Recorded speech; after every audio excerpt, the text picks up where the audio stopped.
Hello everyone, welcome to Ranting Politics. Today we're basically going to be starting at least a general introduction to an audiobook that I'm going to be recording over the next few months about basically like a weird, super weird, like sci-fi novel from Attorney General William Barr's dad, Donald Barr. And, this was like written in like the 1980s when weird sci-fi was still like a thing, and I guess it still is.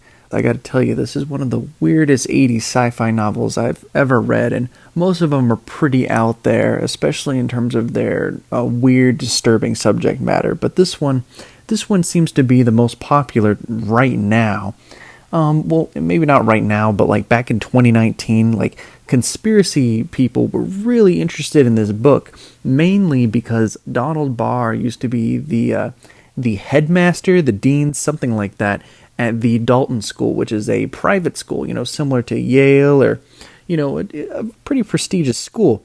And about a year after Donald Barr either left as headmaster, or I think it might have even been less than that, it was probably something like between 5 months and a year, Jeffrey Epstein became a teacher at the Dalton School. So a lot of people are, throwing a lot of conjecture out there in terms of, how did this happen? Did Donald Barr invite him to teach there? I mean, Jeffrey Epstein didn't even have his teaching credentials yet. He was still in the middle of going to school. So how did he become a teacher at this highly prestigious school without some connections along the way? And, whether or not those allegations, or it's not even a court case, whether any of that conjecture is true, this is still kind of just an interesting, and by interesting, I mean super weird book that kind of ties into that conspiracy that people were interested in 2 years ago. Not so much now, but, I figured an audiobook would be something that would be pretty interesting to make of this because, there just isn't one out there yet. At least as I could find, and I checked all over YouTube, all over the internet.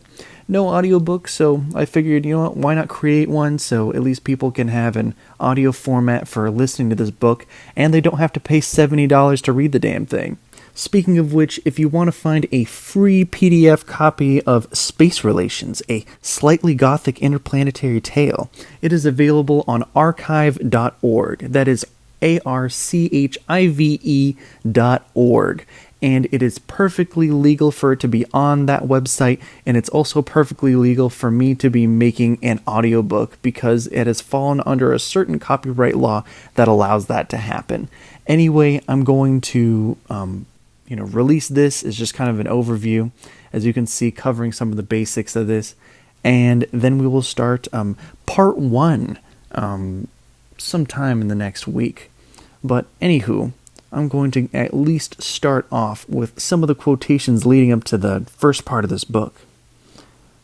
It starts off with an excerpt with what I imagine is later on in the story. It's one of the characters saying, in quotations, "I can make you the commandant of this place if I wanted to," said Lady Morgan languidly, "but I'm not finished with you yet. What was your name?" The main character responded, "John Smith." "What was your real name?" A long pause. "John Smith." She laughed. "I shall let you have your little mystery.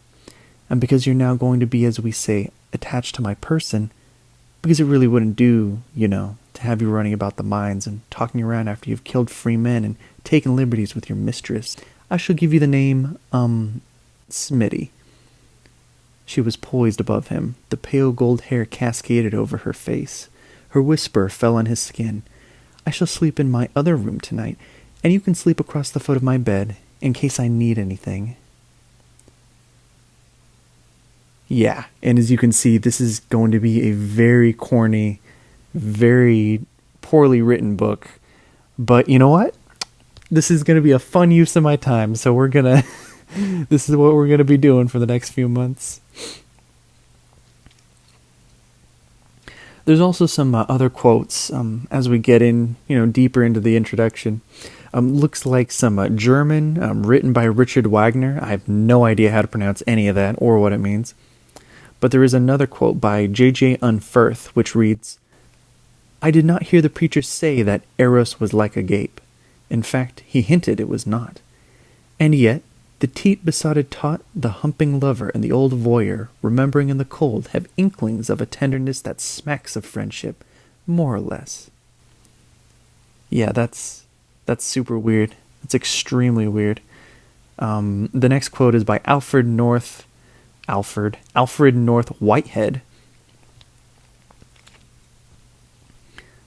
Human sacrifice, human slavery are instances of great intuitions of religion and of civilized purposes expressing themselves by means of inherited brutalities of instinctive behavior. That's a lot of big words to just say human slavery is an instinctual practice, which I would generally agree with. But yeah, I've only read like the first part of this book already, and I gotta tell you, this is definitely a very strange book.